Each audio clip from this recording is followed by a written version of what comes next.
Thank you, and a very warm welcome to everybody. I think this is our first panel where we have all panelists actually here, so wonderful. Thanks a lot for everybody making the extra effort for being on stage. And just doing the welcome, a very special welcome to our next-gen leaders who have their next-gen conference going on in parallel and who just joining obviously for this exciting session, because for them it's at least as important as to anybody else here in the room. So a big welcome in the hand to our next-gen leaders joining us for that session. Thank you. With that said, Rethinking Aerospace Leadership, Strategies to Win the Talent Battle and Attract Top Industry Professionals.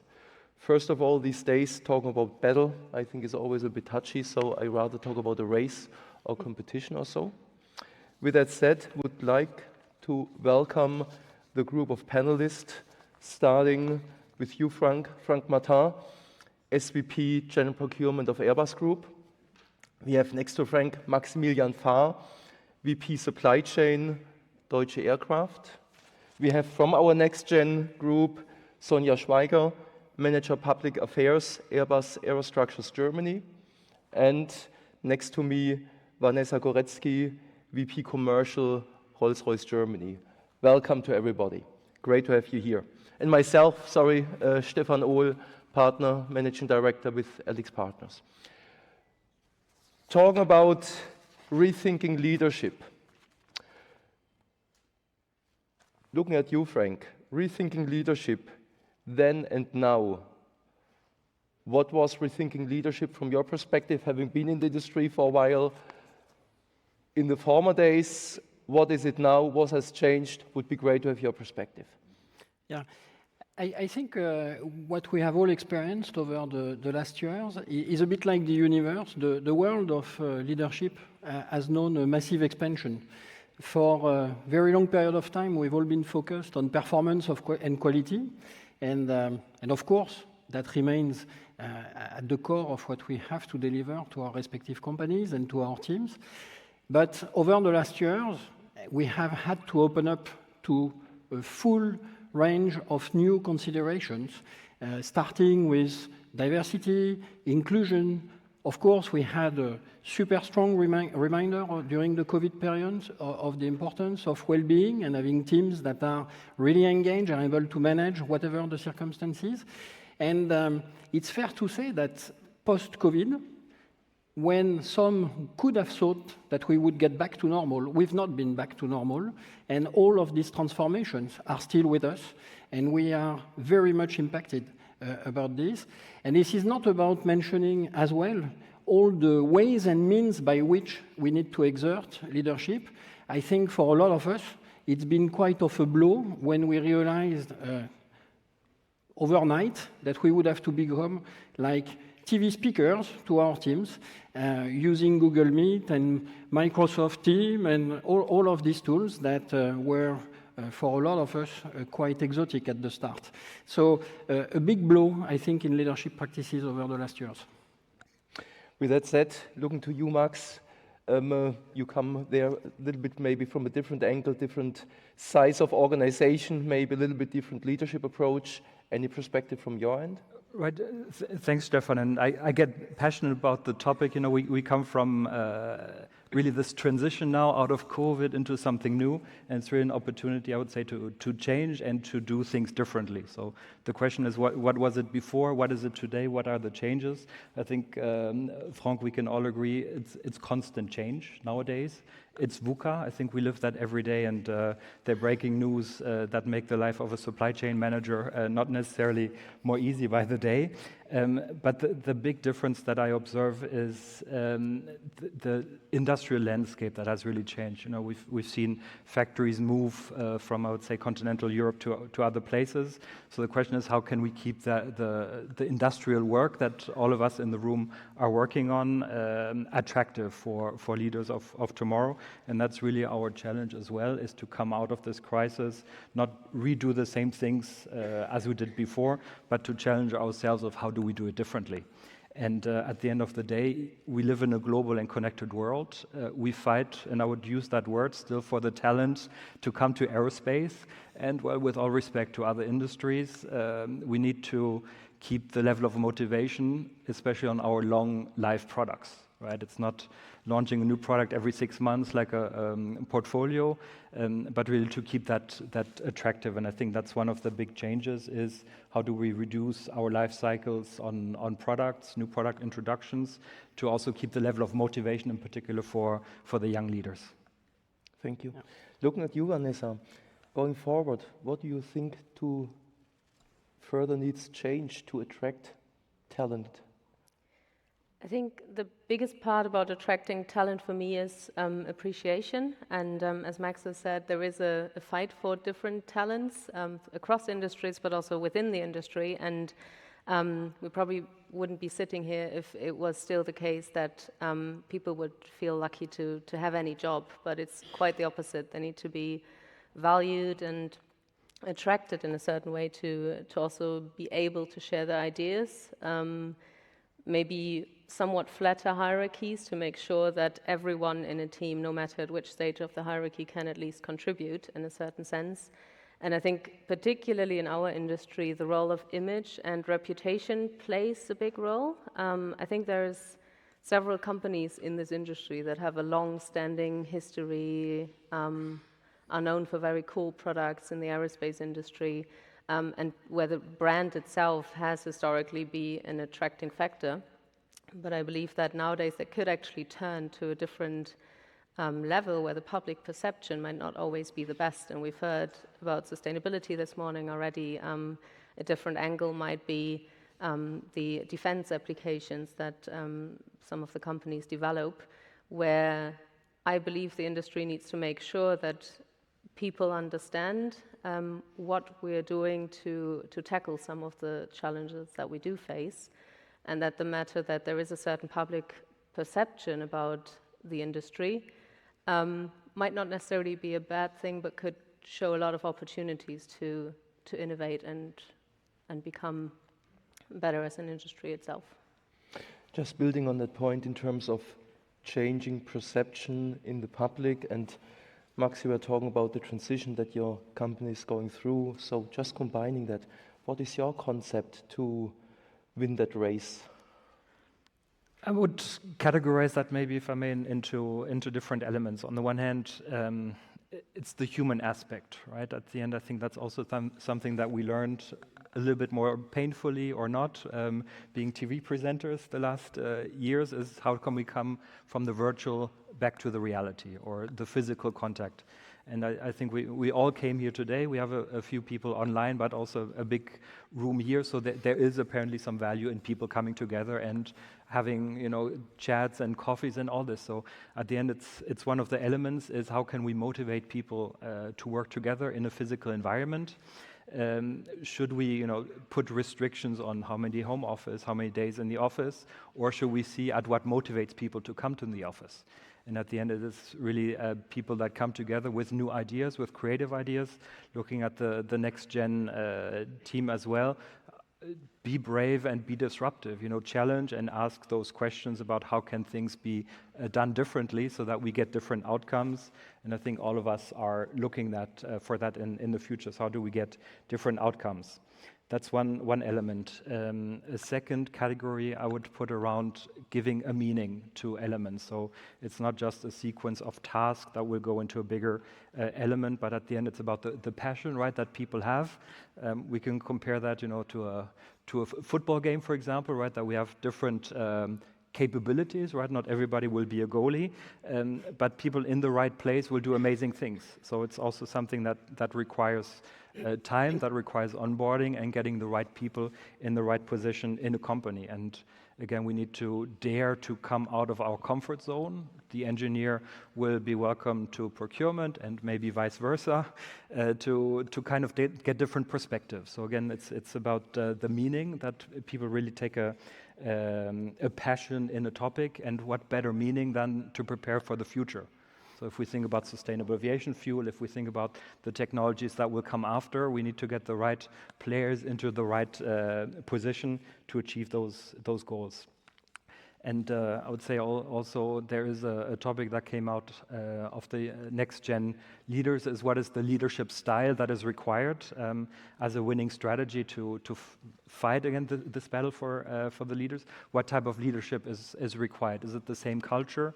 And just as an anecdote, I was on the way from Munich airport to the city, and one of our dear airline customers had the slogan, you know, don't look for your next manager, but look for your next inspiration. And I think that's really put this change in paradigm, that we're not just looking for the next manager that's giving the next objective or target, but somebody that we inspire to grow towards. Yeah? And I think these are some of the changes and strategies that we aim to deploy. Maybe just moving in the first question already that coming up from the audience. Thank you a lot, and please feel free to further submit your questions. Maybe looking at you, Frank. You brought the example of the soccer game, Max, and here the question is really unprompted. Do you cooperate with university, or where do you get your new talent from? Are there talent scouts out there like in soccer? Well, speaking for Airbus there, yes, of course, we have lots of cooperation in place with I would say many educational systems, starting from our blue collars that we are effectively training from school, but as well lots of collaboration with universities in order to foster a bit of passion. I think you used the word. I hope that everybody in the room is passionate about aerospace. We are, I believe, and it's important that we foster really that from the very, very beginning, because we need to have leadership and talents that will project themselves on the long run in order to be there with us for a successful ecosystem. Thank you. Maybe shifting gears a little bit, looking at you, Sonja, from your perspective, and that resonates with that what we discussed upstairs when I was joining some of the breakout tables. Do you see a perspective or a correlation between good leadership and company success? Yeah, thank you for the question. From my perspective, it is really true that people join a company and quit a leader. Leadership and fluctuation, leadership and motivation are directly linked. And according to a recent Gallup report, great leadership leads to fewer resignations, more employee commitment, more productivity, and therefore also more profit. So leadership is actually not a nice to have, but it really has a direct impact on financial results and employee commitment. Good leaders also contribute to a positive corporate culture. They not only promote the purpose and the vision of the company, but also diversity in all dimensions. Gender diversity, but also age diversity, different nationalities.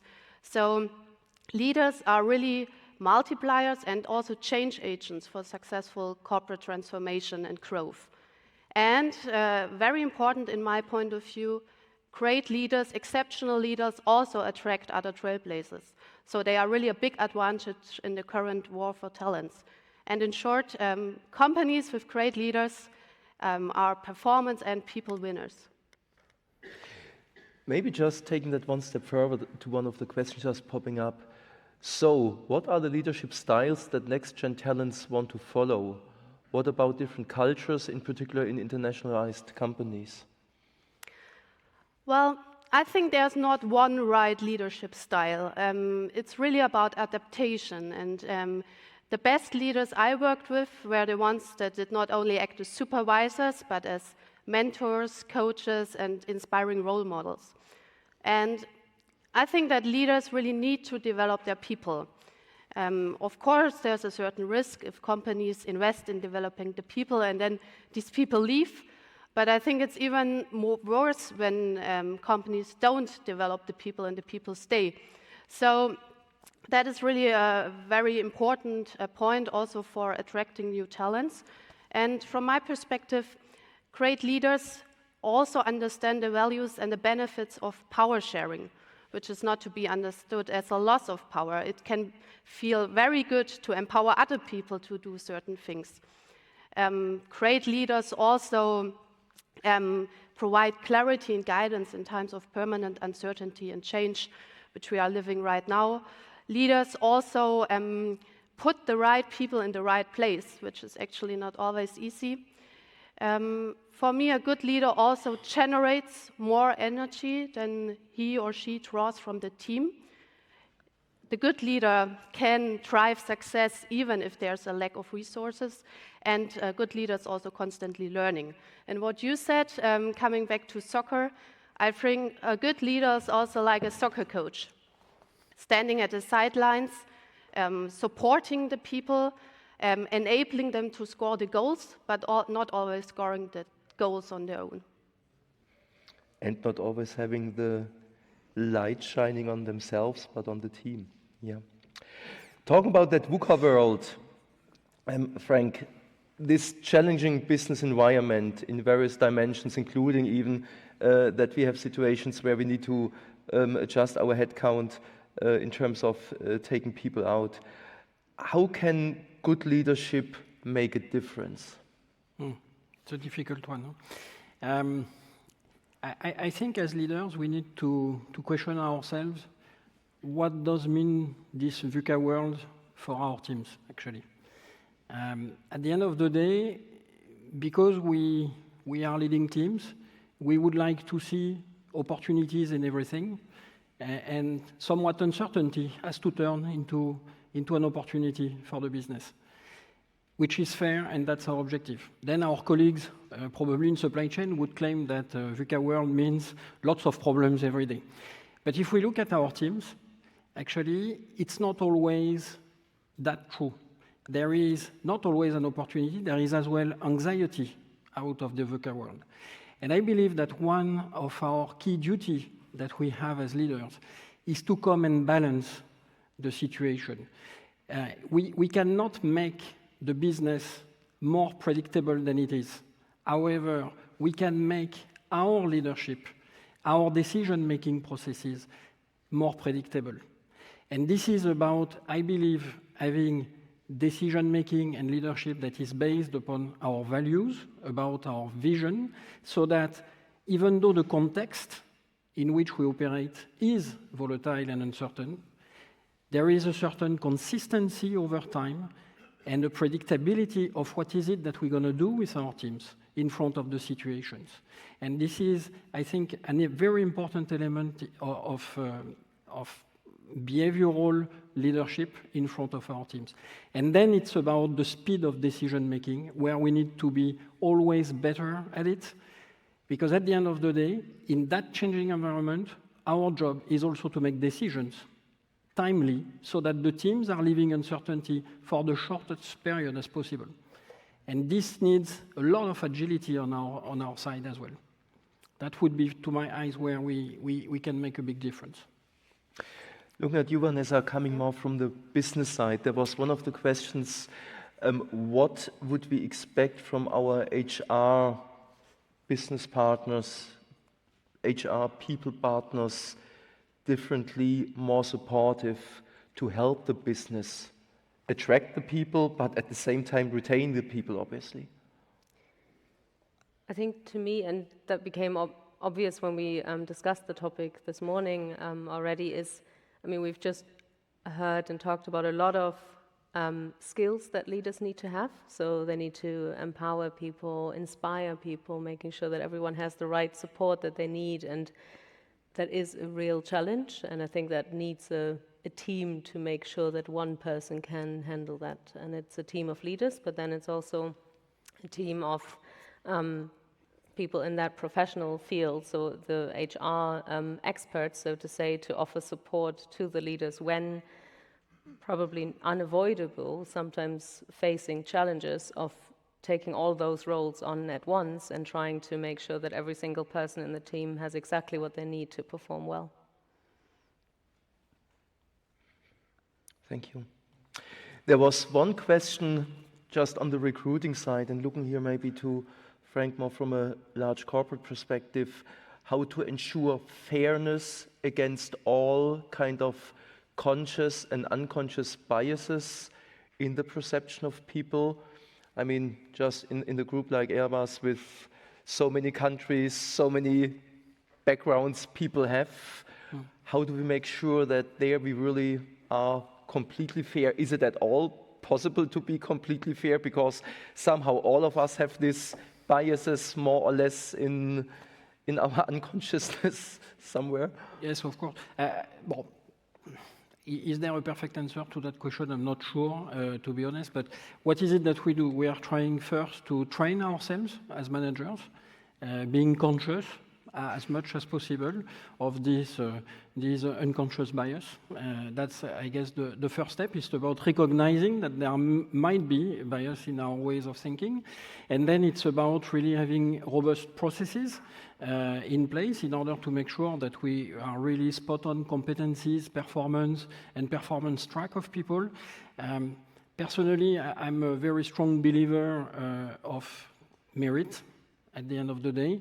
And I think that when we are focused on merit, we come to a fair and balanced environment, and diversity, and because there is a point about diversity and inclusion, comes naturally with merit, because there are as many successful and talented people in all kinds of populations. So if we are sufficiently robust and dedicated to have fair processes, I think we shall come to a very fair environment at the end of the day. Maybe to add on from, I would say, a smaller perspective of that, fully agreed with you, Frank. And in addition, what is the purpose, right? In terms, yes, there's a recruiting process, and what is the purpose and the benefit of diversity, variety, and so on. At the end, is seeing that when we bring in different cultures, we get different points of views. When we get an environment that is, I would say, more balanced, if you will, maybe some levels and perspectives will change. Maybe there will be, also in day-to-day discussions, more consciousness on the words that are being used. So I think it's a process that will take time, that takes awareness, and also self-criticism to say, well, who is on stage, right? Do we have a balance on age, on genders, on preferences, and so on? And I think that this is a process that the first step is to talk about it, to acknowledge, well, do we have a problem, yes or no? What is the purpose of why we want to change this? And I think at the end of the day, no few industries as global as our industry, and also we ought to reflect our customer base on that. So I think it's more than just the recruiting. Yes, it's a step, but at the end there's a bigger purpose in this. As we talked about that just in our warm-up discussion there, Vanessa, you had there the point, we say, how do you apply in your institutions to transfer the experience and cultural values eroded to some extent due to the COVID to newcomers? I mean, we talked about hybrid work, presence, home office. I think it needs flexibility from both the company but also the employees. I do see that as a challenge with somebody starting out new, not having that connection to the company yet, and not having that recognition of other people being there to help. You need certain areas where they can sit in the office, make sure that you get that link into the company. But it's definitely also needed to show flexibility and ensure that there are opportunities to, you've mentioned work, like working from home, but there's also other more flexible ways of working, recognizing that work isn't everything, but you need to find a way to I think, make sure that they're motivated to bring themselves in at work, and then you can also generate some more flexibility to say, okay, if that is already there, then there's more flexibility in making sure that the overall context fits. Sonja, any perspective from your side? Well, I was just thinking, because Airbus Aerostructures, for example, is building large production aircraft structure parts, so it's really a job very close to production. So it's really hard also to introduce things like home office, new work, etc. in this environment. And we also need great leaders there, and everyone can be a leader. You don't need a team to be a leader. And I'm convinced that also there new leadership practices can be introduced maybe it takes a little bit more time. Of course, home office is difficult, but the whole mindset, of course, can be changed. And then it's a big task to bridge the classical leadership style with the new one. And it's not about cracking the old leadership, it's about really making leadership bigger, extended, to also think about how to empower people, how to develop people, how to learn, teach them new skills. So it's really depends also on the company and on the specific tasks to which extent these new practices can be introduced. Thank you. Upstairs there was one discussion about, well, some buzzwords, the work-life balance versus the life-work balance. Franck, when we discussed that briefly, you had an interesting perspective on that. Maybe you want to share that with the group. We had a chat about work-life balance, and I have to admit that I really believe our job is to make sure that nobody is looking for work-life balance. In that sense, in a bit of a provocation, in that sense that work is not meant to be something that drives you down, and life somewhat being kind of a balancing factor that fuels you positively. I think our job is to make sure that when people are at work, it's a fulfilling experience, and somewhat, hopefully, when they're at home, it's as well a fulfilling experience. And both sources of positive energies are coming together. I think that's really what we should be striving for. Just maybe bring that to from the 10,000 feet, maybe a little bit more to the 30,000 feet level. There's one question, summarize it nicely, saying great discussion, but what really has changed in the last 2 or 3 years compared to the management or leadership style of the last decade? Is it all old wine, just in new valves, or did really something change? Who wants to take that? I'm happy to Please. to give an answer. I think, and I kind of have to say that I also recognize when thinking about the topic and when discussing it this morning, it's all a lot of buzzwords that we have been talking about in the last years, and it's about, I mean, appreciation, flexibility, you need to keep people motivated. So it's a question of what do you really do with it, right? And I think for me the key is that it's probably not we have this style of leadership at this side, and then 2 years later we're this style of leadership, but it's everyone bringing their own way of dealing with it to the company. And to me, it's a matter of giving more flexibility. So rather than the leader being the one saying, how do we do certain things, it's as a leader trying to enable the team to say, to come up with own ideas, to let them figure out how to do it, as long as the right targets are met. But that, to me, means some more vulnerability on the side of the leaders as well, because that can mean that the teams come up with better ideas, and they likely will, because the more brains you put on a problem, the better ideas you will come out at in the end. So that is for me the key, to say it isn't the one person leading a team and having all the right answers. And that's not to say that this was the thing in the past, but that's for me something that is in process that is evolving over time. Looking at you, Sonja, thank you. Do you see other key success factors for great leadership, or in terms of what would be for you the key elements of a vision of great leadership going forward? Well, I think great leaders also need time to be a great leader. And there are so many KPIs, objectives to be met, and then also administrative tasks. So sometimes it's really hard to then on top deal with great leadership, and there needs to be some room and capacity for this. And then also I think leaders, they are sometimes kind of like misused, because if you know, okay, she or he is very capable and very motivated, etc., and you want to get things done in your company, you of course give it to the busy people and to the motivated people. So it's really a thin line, I think, and then when leaders have more and more work, and then it's still seen as a weakness to raise the hand and say, sorry, it's too much. So we also have to take care of the young leaders and the good leaders that want to develop further in the company and think about how to keep them and not only attract new talent, but also retain talent in the company. Max, here might be one for you. They're saying for well-established, top-of-the-chart organization, for example, Airbus, retaining and attracting skills, talent might be not as challenging in comparison to relatively newly established organizations in transition as you're just describing. What's your thought on that?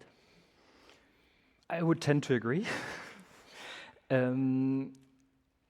However, it's also about the type of profile, right? I mean, at the end, it's about the profile of companies, the margin also of flexibility, the margin to be able to act.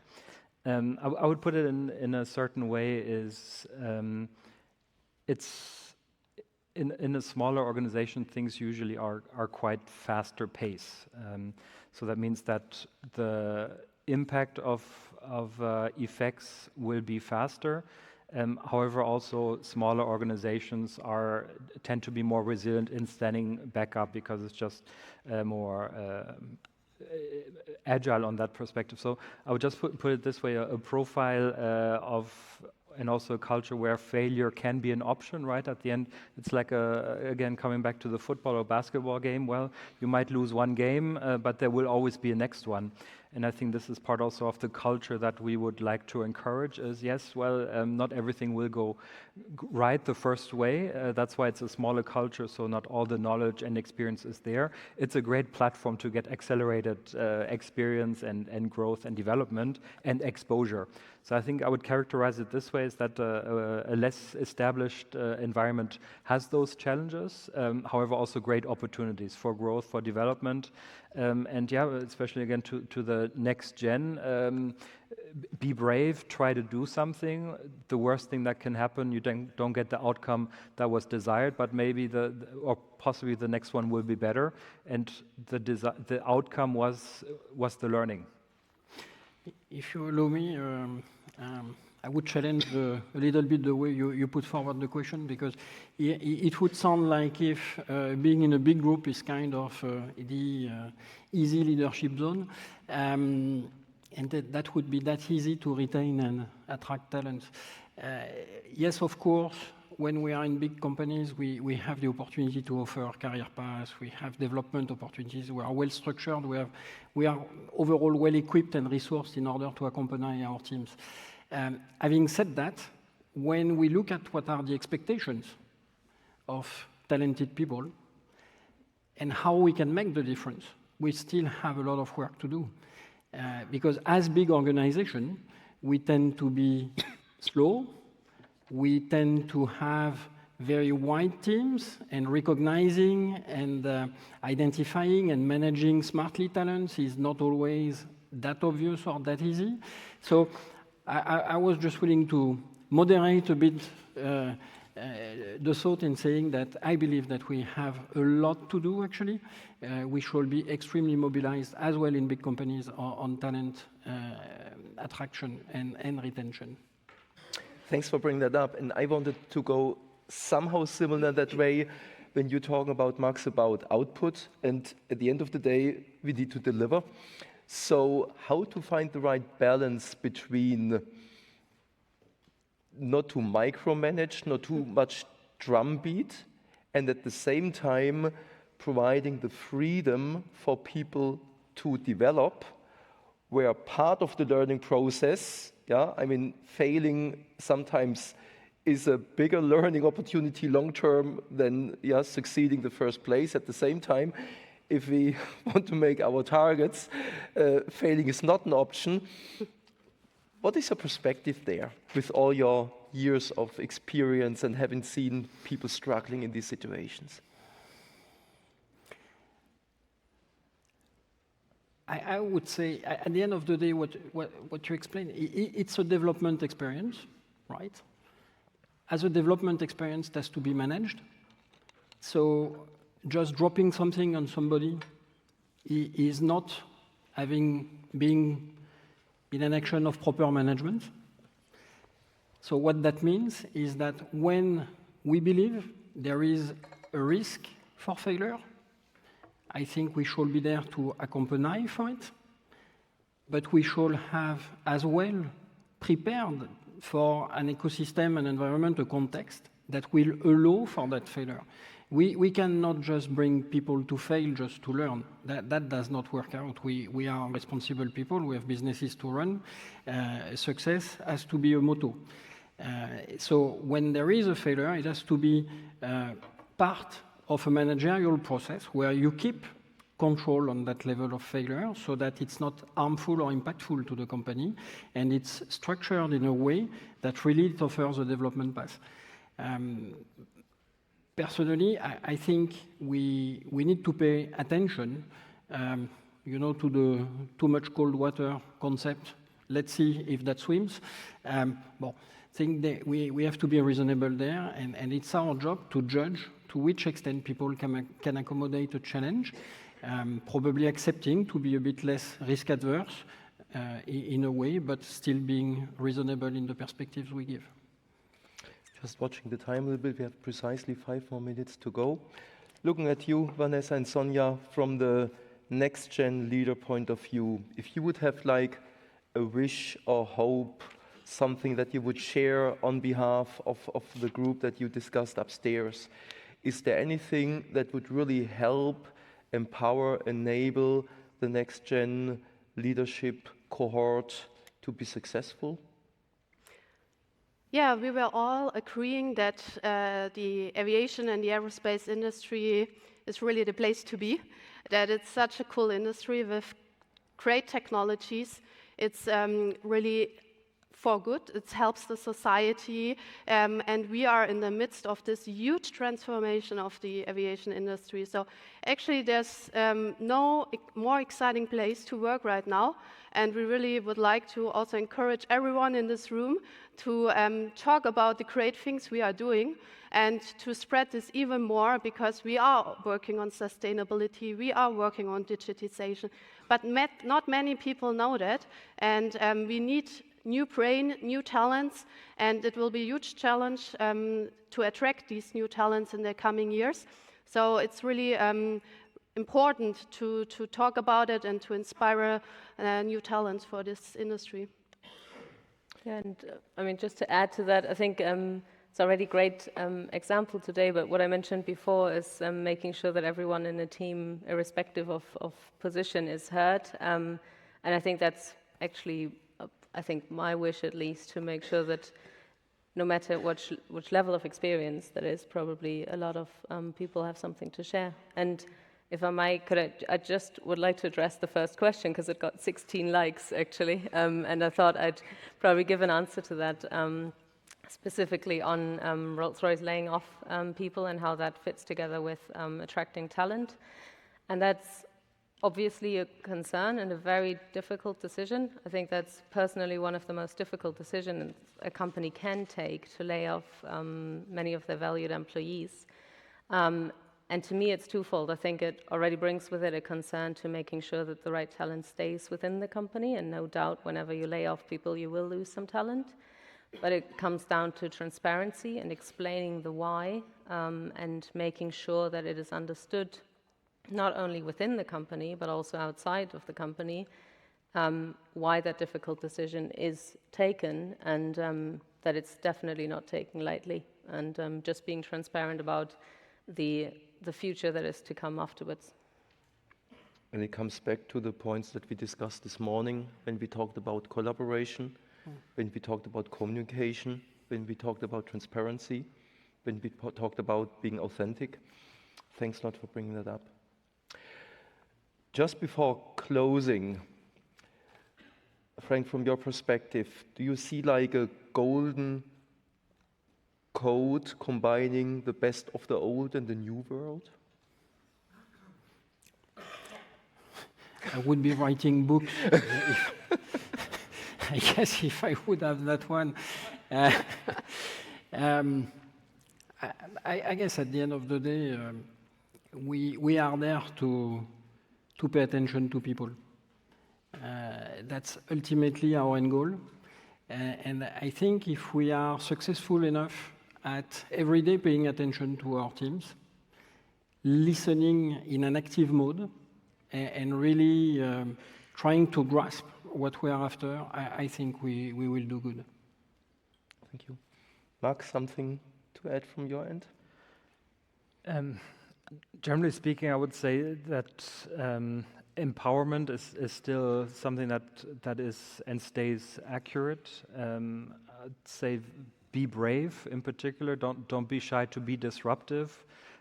Having seen personally so many different cultures and worked in different places, there's always a different way of doing things. Be open to it, tolerant to it, and I think it's making also great sense to take that on board and create a hybrid and again another way of doing things. So I'd say that's the aspect in particular as the world is becoming smaller and a bit bipolar. I think these are this level of tolerance is something that is more important than ever, and understanding, and this be on the cultural side, on the language side, on a behavioral side is important. Thank you. Perfect on time. Before we close, maybe first of all, big thank you to the group here on this very, very exciting topic, which for sure will not resolve. It's more like thought as a thought starter, teaser, kickoff for further discussion to be held in the break, to be held over dinner, maybe at the Next Gen event this evening, and more to continue. One thing that, just reflecting on it, in whatever role you are, typically you are a leader and you be led at the same time. So always putting yourself in the shoes of somebody else, either of the one reporting to or the other way around, the people reporting to you makes a big difference, because you look at the same things maybe from a different perspective, and this being authentic, walk the talk, do what you say what you do, just be credible, I think is always relevant, regardless if this is old wine or new wine. I think this is just doing the right thing. With that said, one Regieanweisung just before we close here. That was the last panel of the day. There will be now a 15-minute break until 3:30, and then we have 3 things going on in parallel. Thanks again for the Next Gen leaders joining us. The Next Gen session will continue upstairs in the room number C as a Charlie at 3:30. On the first floor as well, there will be the executive workshops for those who registered in the given breakouts. And here on the main stage, after the coffee break at 3:30, there will be the tech talks. With that said, thanks a lot to everybody. Thanks a lot for being here, and more to come. Thank you.